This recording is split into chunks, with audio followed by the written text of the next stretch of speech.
आज का टॉपिक है मेरा आउटडोर एसी पीसीबी का। सबसे पहले स्टार्ट करेंगे हम फ्यूज से, मतलब 1 2 3 में पहले स्टार्ट करते हैं तो 1 से, उसी प्रकार हम इसमें सबसे पहले स्टार्ट कर रहे हैं फ्यूज से। फ्यूज से हम यहाँ तक पढ़ेंगे, ब्रिज रेक्टिफायर तक, जहाँ से डीसी बनती है, ठीक है। फिर मैं आपको इसका कम्युनिकेशन पढ़ाऊँगा, जो भी जितने भी सेक्शन है इसके सारे पढ़ाऊँगा बारी बारी से, ठीक है। सबसे पहले इसमें तो सप्लाई इन होती है, एक होती है फेस और एक होती है न्यूट्रल। इसके अंदर जब इन होती हैं, जब फेस और न्यूट्रल इन होती है, देखिए एक वायर इसमें कम्युनिकेशन का होता है, ठीक है। ये बात ध्यान रखना, एक वायर इसमें कम्युनिकेशन का होता है। तो आपको फेस और न्यूट्रल जब इन करोगे इसके अंदर, तो सबसे पहले कहाँ जाएंगे, जो फेस होगा हमारी पावर सप्लाई का, फेस होगा एल वाला वायर इस फ्यूज के अंदर से जाएगा। जो आपको ये फ्यूज दिख रहा है ना, फ्यूज के साथ कनेक्ट होता हुआ जाएगा। अब मैं आपको फिक्स एम्पियर का तो नहीं कह सकता, क्योंकि आप कहोगे कि इतने एम्पियर का नहीं मिला हमें, तो मैं आपको बता दूं 5 एम्पियर से लेके 15 एम्पियर के बीच में आउटडोर की पीसीबी में फ्यूज लगा हुआ होता है, ठीक है। जब फ्यूज से सप्लाई जाएगी आगे, तो VDR MOB जिसे हम बोलते हैं, VDR होते हैं, ये आपको दिख रहे हैं, ये बोर्ड में लगे होते हैं, भारी मात्रा में लगे होते हैं। ये इसलिए लगे होते हैं क्योंकि ये हमारा जब आगे सर्किट में अगर कोई फॉल्ट होता है या पीछे से कोई भी समस्या आती है, हाई वोल्टेज आती है, ज़्यादा वोल्टेज आएंगे, तो VDR क्या करेंगे, अपने आप को हैवी टेम्परेचर पे आके शॉर्ट कर लेंगे, जिससे आगे का सर्किट हमारा प्रोटेक्ट रहेगा, सेफ बचा रहेगा, ठीक है। साथ में मैं आपको इस फ्यूज के बारे में बता दूँ, छोटा सा फ्यूज लगा है आपको, ये ग्राउंड का फ्यूज होता है। ये अर्थ जब जब हमारी बॉडी, जैसे आपने देखा हुआ आसमानी बिजली वगैरह गिरती हैं, तो बाई चांस एसी में कोई समस्या आती है, तो ये फ्यूज क्या करता है, अपने आप को शॉर्ट कर लेता है, नीचे ग्राउंड नहीं आने देता है, ठीक है। इसे छोड़िए, तो लाइन के आगे फ्यूज लगा होता है, फ्यूज से आगे लाइन फिल्टर कॉइल लगी होती है। जैसा कि यहाँ पे लाइन फिल्टर कॉइल लगी हुई थी, मैंने काट दी है।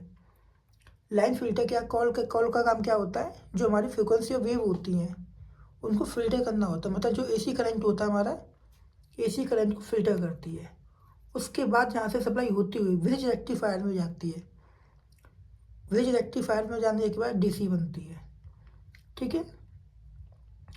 पर जो प्लाइन और न्यूट्रल ब्रिज रेक्टिफायर तक पहुँचती हैं, पर ठीक इन्हीं के बीच में एक रिले लगी होती है, पावर रिले।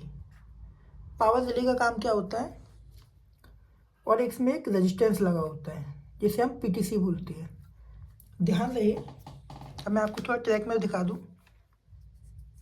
जब लाइन फिल्टर कॉइल में से सप्लाई जाती है, थोड़ा पीछे पलट के दिखा रहा हूँ, समझना। जब लाइन फिल्टर कॉइल में से सप्लाई जाती है तो रिले में होके जाती है। तो कंपनी क्या करती है, जैसा कि आपने देखा लाइन फिल्टर कॉइल लगी है पीछे, यहाँ सप्लाई जा रही है, ये रिले, इतना पोर्शन दिख रहा है आपको, ये रिले का पोर्शन है, ठीक है।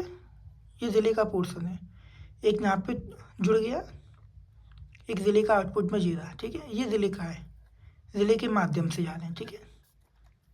ये देख रहे हैं 12 वोल्टेज की सप्लाई है ये। तो इसके पीछे एक ये PTC लगा होता है, पॉजिटिव टेम्परेचर कोएफिशिएंट।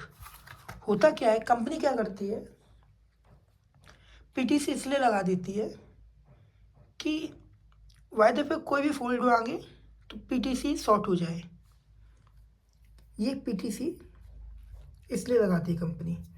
पर 2 से 3 मिनट हमारा, एक बात ध्यान रखना, 2 से 3 मिनट, 1 से लेके 3 मिनट के बीच में हमारे जो एसी का आउटडोर का जो कंप्रेसर होता है वो PTC पे चलता है। जब यहाँ से सप्लाई जाती है, रिले तो एक्टिव हो नहीं पाती है, रिले एक्टिव होगी जब भी तो इसकी सप्लाई बाईपास होकर डायरेक्ट रिले के माध्यम से जा पाएगी। पर उससे पहले क्या करती है सप्लाई, एक PTC के माध्यम से निकलती है, जो कि ये PTC लगा। जब आप लाइन टेस्ट करोगे ना, तो आपको समझ में आ जाएगी। मैं आपको एग्जाम्पल के लिए और भी PCB के बोर्ड दिखा देता हूँ, उनमें सब में रिले लगी होती है।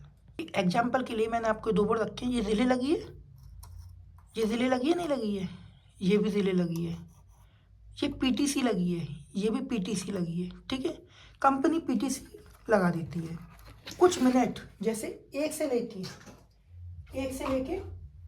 3 मिनट के बीच में सप्लाई पीटीसी से होकर निकलती है, पीटीसी से होकर निकल जाती है और ब्रिज रेक्टिफायर पर पहुंच जाती है। जब ब्रिज रेक्टिफायर पर पहुंच जाती है तो सडनली इस बीच में क्या होता है, माइक्रो कंट्रोलर यूनिट जिसे एमसीयू बोलते हैं, एमसीयू पर वोल्टेज आ जाते हैं। एमसीयू पूरे सर्किट को ऑन कर देता है। जब पूरा सर्किट ऑन हो जाता है तो रिले पे भी, जो रिले लगी है इस पर वोल्टेज आ जाती है। रिले पे 2 टर्मिनल होती है, एक नेगेटिव एक पॉजिटिव। 12 वोल्टेज रिले को डायरेक्ट मिल जाते हैं, ठीक है। और जो ग्राउंड होता है, कंपनी क्या करती है, ग्राउंड को ULN 2 या 3 IC होती है, उसके माध्यम से एमसीयू जो कंट्रोल करता है, जो माइक्रो कंट्रोलर यूनिट लगा होता है एमसीयू, ये ULN 2 या 3 IC को कमांड करता है। फिर जस्ट इसके अपोजिट में जो आउटपुट में वोल्टेज निकलते हैं वो ग्राउंड हो जाते हैं, और जो रिले लगी होती है उसे ग्राउंड वोल्टेज मिल जाते हैं, तो रिले हमारी क्या हो जाती है, एक्टिव। जब रिले एक्टिव हो जाती है तो पीटीसी का काम खत्म हो जाता है और सप्लाई रिले के माध्यम से आउटपुट हो जाती है, ठीक है। कभी आपके पास समस्या आए, फोल्ड आए कि कुछ मिनट चलने के बाद पूरे आउटडोर की सप्लाई ब्लिंक हो जाती है, मतलब ना फिल्टर कैपेसिटर पे 350 वोल्टेज बनते हैं। फिल्टर कैपेसिटर पर अगर आपके 350 वोल्टेज नहीं बन रहे हैं, ठीक है, फिर आपको क्या करना है, अगर पूरे सडनली बोर्ड में 350 वोल्टेज नहीं बनने, फिल्टर कैपेसिटर कहीं 5 वोल्टेज नहीं बनने, कहीं 15 वोल्टेज नहीं बनने, अगर इस पर भी 350 वोल्टेज नहीं बनने हैं, तो आपको यहाँ पे AC वोल्टेज चेक करनी है। जब इन पे AC वोल्टेज नहीं आ रहे हैं तो आप समझ जाना कि आपकी रिले होगी ख़राब, क्योंकि अगर इन दोनों पे ब्रिज रेक्टिफायर की प्रॉपर पे AC वोल्टेज नहीं आ रहे हैं तो आप कहाँ पे चेक करोगे, लाइन फिल्टर कॉइल पे। और लाइन फिल्टर कॉइल पे आपके वोल्टेज आ रही हो, उस वक़्त आप क्या करोगे उस वक़्त आप क्या चेक करोगे, जो पीटीसी लगा होता है पीटीसी को सही से चेक करोगे और रिले को, क्योंकि कुछ मिनट चलने के बाद, 1 मिनट 2 मिनट 3 मिनट चलने के बाद आपका क्या होता है, पीटीसी तो ओवरहीट हो जाता है। जब ओवरहीट हो जाता है, पॉजिटिव टेम्परेचर कोएफिशिएंट, आपको मैंने पढ़ाई दिया होगा पीटीसी की वर्किंग।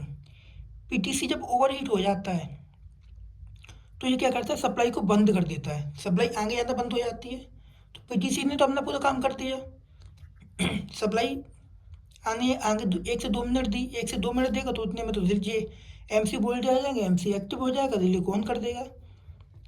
पर इस बीच में एमसीयू रिले को एक्टिव ही नहीं कर पाया, तो भाई 1 से 2 मिनट सप्लाई दी ना पीटीसी ने, तो रिले एक्टिव ही नहीं हो पाई। जब रिले एक्टिव नहीं हो पाई तो पीटीसी ने सप्लाई क्या कर दी, बंद कर दी। तो आपको क्या करना है, उस बीच में आपको रिले चेक करनी है प्रॉपर, रिले प्रॉपर चेक करके।